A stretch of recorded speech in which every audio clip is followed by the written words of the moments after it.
que si l'élève ou l'étudiant n'aime pas les cours de mathématiques ou bien l'anglais, dès que le professeur entre là-bas, il ne va rien comprendre. Parce qu'au départ, il n'aime pas ces cours-là. Il n'aime pas ces professeurs. Même si on va simplifier comment, pour lui, c'est difficile, compliqué. Est-ce que vous comprenez? J'ai dit mercredi ceci. Et c'est l'écriture. Dans Romains chapitre 10. Tu ne peux pas croire sans qu'il y ait un prédicateur. La foi ne vient pas de la lecture. La foi vient de ce qu'on entend, de la prédication de Christ. Alors, là je pose la question. Comment y a-t-il des prédicateurs? Si, comment entendront-ils? Lisons Romains 10.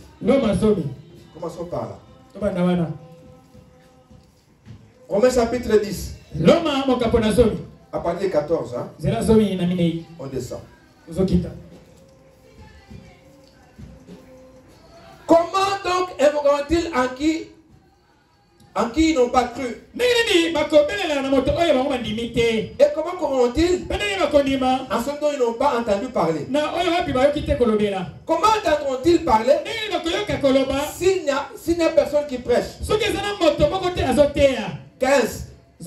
Et comment y aura-t-il des prédicateurs s'ils ne sont pas envoyés? C'est là qu'il est écrit. Ainsi de suite. Donc nous devons écouter un prédicateur envoyé. Ceux qui lisent l'évangile de Frère Branham, dans la prédication, la parole parlait c'est pas original. Et dans là-bas, Branham dit, nous devons croire à un serviteur mandaté. Amen. C'est ça ici. Pourquoi? Il y a des prédicateurs que Dieu a envoyés. Il y a des prédicateurs que Dieu n'a pas envoyés. Et très souvent, les prédicateurs que Dieu a envoyés ont toujours été impopulaires. On ne les aime pas. Mais les aventuriers, les farceurs, beaucoup de gens vont là-bas. C'est la difficulté, frère. Aujourd'hui. Donc les gens regardent à l'apparence. Donc il fallait un pasteur qui soit trop castard, trop élancé, avec des voitures là qui brillent. Là il a le Saint-Esprit. On peut l'écouter. C'est ça aujourd'hui le problème. Et c'est très dangereux. Regardez le prophète Samuel. Quand Dieu l'envoie dans la maison d'Isaïe, le père de David, pour rendre le roi, tous les grands frères du roi, c'était des castards, des beaux gars. Le prophète allait pour roi. Dieu lui dit stop. Pas celui-là. Il l'a refusé. Jusqu'au 7e. Le prophète demande à son père, c'est tout ce que tu as comme enfant ici. Il dit non, le papa lui-même n'était pas sûr de David. Il dit bon, mais j'ai encore un autre là, mais c'est un petit là, qui est dans la brousse là-bas avec les brebis. Et on dit non, fais d'abord venir, hein, qu'il vienne d'abord. Quand David est venu, Dieu dit au prophète, c'est lui où elle est. Mais les hommes regardent toujours à l'apparence. C'est ça le problème. Et Branham dit, le scandale c'est quoi? Parce que Dieu n'a pas donné au soleil l'obligation de prêcher l'évangile. Ni la lune, ni les étoiles, ni un arbre. Mais il utilise un mortel pour parler au mortel. Un mortel doit te parler. Il peut avoir des erreurs. Mais quand tu as mis un don à lui, Dieu n'a pas regardé l'extérieur de Moïse. Amen. Amen. Mais c'était son homme par qui il devait utiliser pour accomplir son programme. Mais aujourd'hui, nous avons des préférences. Nos frères. Un vrai enfant de Dieu, s'il est né de Dieu, il saura que dans tel homme, il y a un don de Dieu. On ne va pas lui dire, crois dans Jérémie, crois ce qu'il dit. Donc quand l'autre va parler, la profondeur en lui, il y a un don de Dieu ici. Ça va lui faire voir ça. Mais aujourd'hui, c'est l'apparence. Ce sont d'autres choses qui sont en dehors du plan de Dieu. Pour être sauvé, nous avons la fierté de dire aux gens, dans la génération ici, Dieu n'a pas utilisé des personnes. Dieu ne parle pas des personnes normalement. Il utilise une personne. C'est le prophète qui est le messager. Il vient avec un message. Maintenant, quand on dit croyez, ce n'est pas croire l'homme. On a lu ça le mercredi. Tout le monde devait croire par Jean-Baptiste. En d'autres termes, ce que Jean-Baptiste disait, c'est ce qui engageait Dieu. Ça engage Dieu. Donc ce n'est pas Jean qui parle, c'est Dieu qui parle. C'est comme dans le naturel ici. Il y a les porte-parole du gouvernement. Porte-parole du président.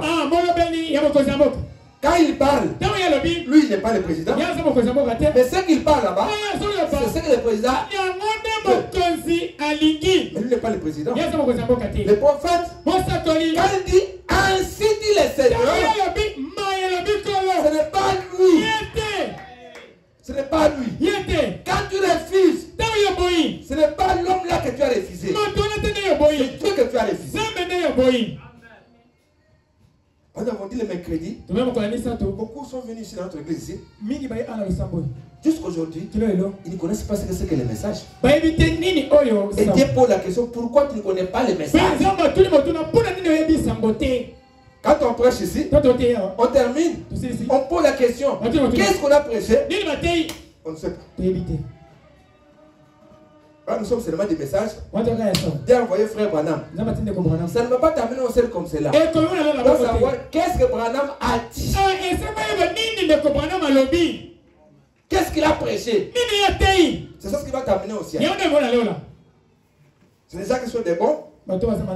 C'est déjà bon. De croire que Dieu a envoyé un prophète. J'applaudis pour vous. Mais qu'est-ce qui a été dit aujourd'hui à l'église? C'est ça l'important.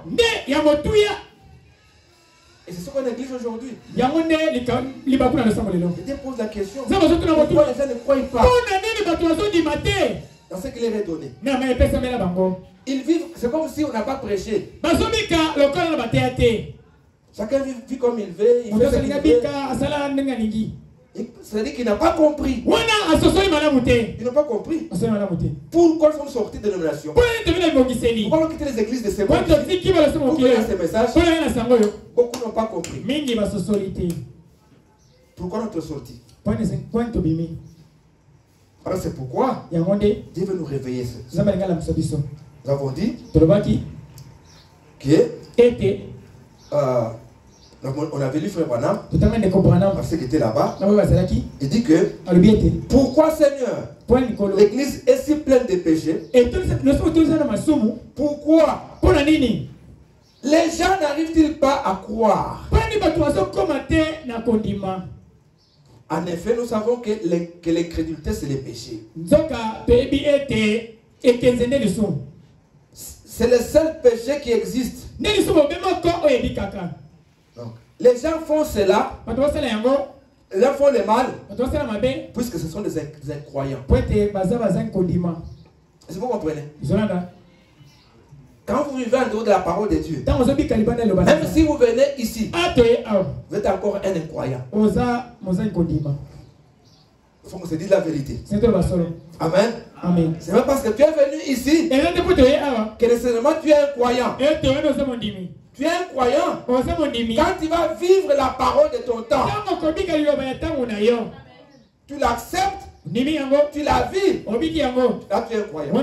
Quand tu ne la vis pas, même si tu viens ici, tu es encore un incroyant. Et nous devons t'aider pour t'amener à croire. C'est notre travail. Amener les gens à croire. À croire la vérité. Et nous avons montré le vendredi, on a lu frère Wanam, il dit que tout ce qui est en dehors de Dieu, frère, en dehors de Dieu, tout est faux.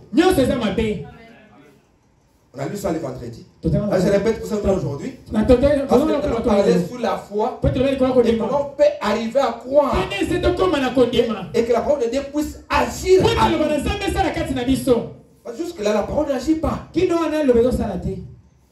On peut donner beaucoup de prédications. Mais tant que la foi n'est pas là pour faire agir la parole, on fait un travail inutile. En dehors de Dieu, tout est faux. Maintenant, qui est Dieu? Au commencement était la parole. La parole était avec Dieu. Et la parole était Dieu. Dieu c'est la parole. Quelle parole? Le Coran?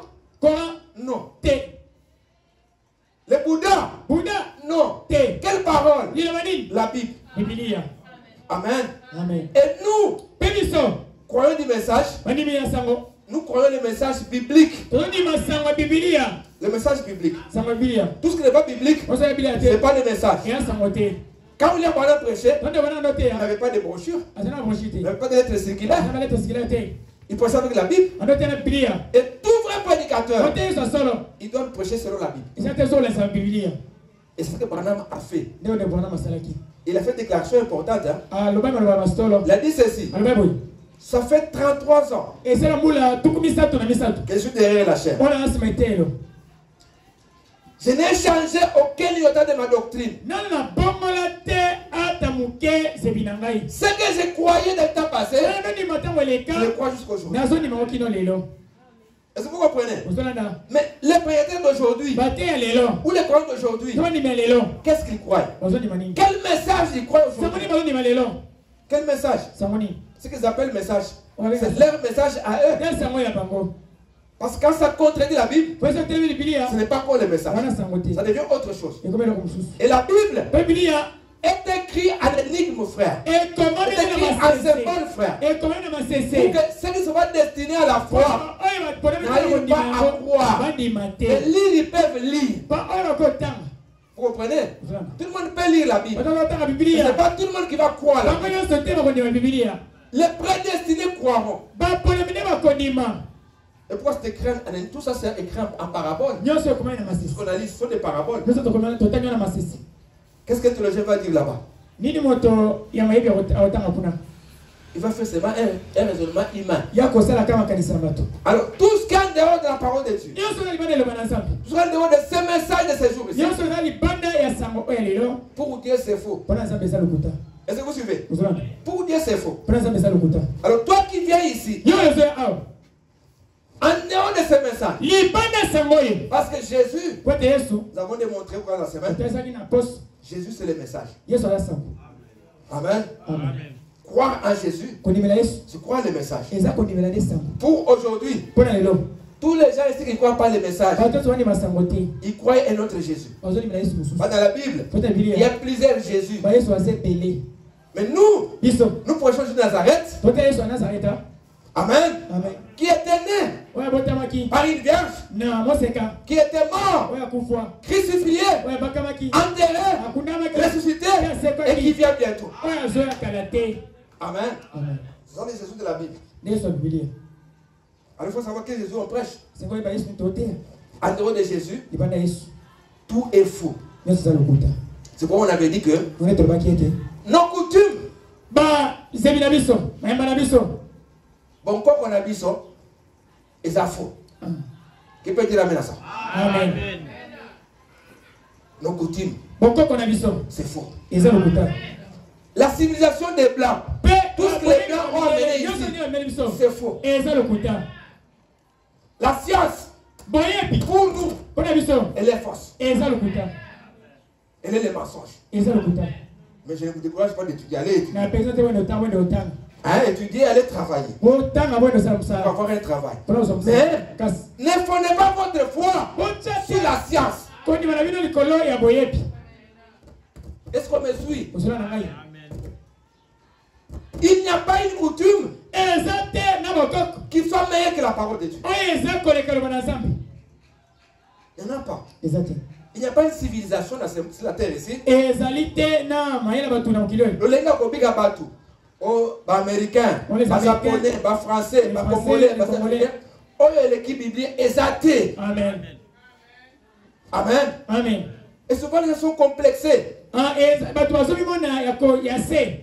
Par rapport aux blancs, par rapport parce que comme c'est un blanc, parce que le blanc a dit, c'est correct. Non, frère. Notre étalon de mesure, c'est la Bible. Ah non. Si nous savons qu'en dehors de Dieu, tout est faux, alors nous devons savoir qu'un vrai enfant de Dieu, si tu es un élu de Dieu, dans ta vie, tu donneras toujours raison à Dieu. Tu as toujours raison. En d'autres termes, la Bible ou la parole de Dieu a toujours raison. Mais moi, j'ai tort. Moi, j'ai tort. Tu as raison. Est-ce que vous comprenez? Moi, j'ai tort. Tu as raison. Dans ta vie, donne raison à Dieu. Donne raison à la parole de Dieu. Quand Dieu parle, on ne discute pas avec Dieu. Amen. On ne discute pas, on ne raisonne pas avec Dieu. On ne raisonne pas avec Dieu. Quand Dieu dit, on dit Amen. C'est tout. C'est ça un enfant de Dieu. Mais toi tu raisonnes. Pourquoi tu ne changes pas? Tu discutes. Il y a un combat en toi là. Sur la parole de Dieu. Pourquoi Dieu a dit comme ça? Frère, Dieu est sage plus que nous tous. Et puis nous l'avons dit le vendredi. Lui, il connaît la fin avant le commencement. Mais toi et moi, on ne connaît pas la fin. Il faut que l'événement arrive pour qu'on sache. Mais lui, il connaît déjà les choses, comment ça va arriver, comment ça va se passer. Donc quand lui parle, nous devons l'écouter. Amen. Nous devons l'écouter. Il dit que ce que lui a dit, c'est la vérité. Parce que Romains 3,4 dit, tout homme est un menteur. Dieu seul, c'est celui qui est frère. Tout homme. On n'a pas épargné les pasteurs. Hein? On n'a pas épargné les prophètes. On a dit tout homme. On n'a pas épargné les papes. On a parlé des politiciens. Les gens placent tout leur temps. Dans ce qu'ils disent les politiciens, frère. Selon les principes des frères, voilà, les politiciens sont faux. Nous n'avons pas de confiance à faire aux politiciens. Parce que tout a échoué.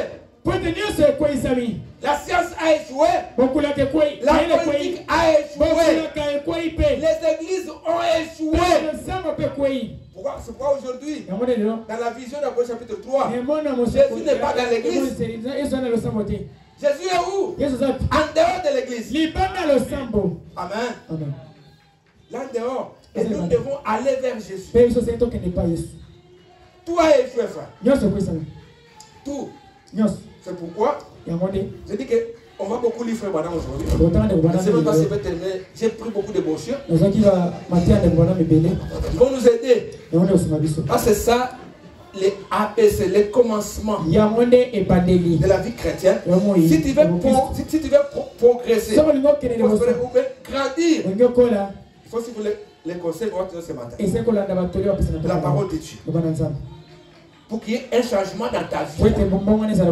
Parce que moi, en tant que pasteur, ça me fait mal, frère. Tu vois les gens? Le dimanche passé, j'étais là. Pendant que les frères prêchaient, il a lu une brochure. Il pose la question au frère. Qu'est-ce qu'on a dit? Les gens n'ont pas compris. Vous étiez là, n'est-ce pas? Hein? Dimanche passé. Les frères ici. Il a lu une brochure ici. Pendant qu'il prêchait. Maintenant, il pose la question au frère. Qu'est-ce qu'on a dit? Les gens regardé. Ils n'ont rien compris. Frère, le salut va de pair avec la bonne compréhension de la parole de Dieu. Si tu n'as pas compris, ce sont des bruits que tu entends seulement, ça ne t'aidera pas. Il faut comprendre. Demandez à Dieu de vous donner ta compréhension. Et ça produit le salut. Ça produit le salut. Pourquoi les gens sont comme ça? Quand tu parles Zuluki, regardez les gens. Est-ce qu'ils comprennent ça? Ils ne comprennent pas. C'est parce que des petites choses du début ici, que vous négligez là-bas, ça l'impacte dans votre vie, dans la foi. On va parler des petites choses, pas des grandes choses. C'est maintenant, c'est l'introduction. Nous allons continuer par la suite. Alors, croire. C'est quoi? Frère, Christian, tu as ton appareil? Oui, oui. Comme ça, vous allez me dire, parce qu'il y a beaucoup de brochures à lire, je me suis dit, allez vite, vite. Il y a des choses qu'on doit faire comme cela. Frère, vous avez aussi les téléphones. Oui, vous allez, j'ai à peu près 10 brochures.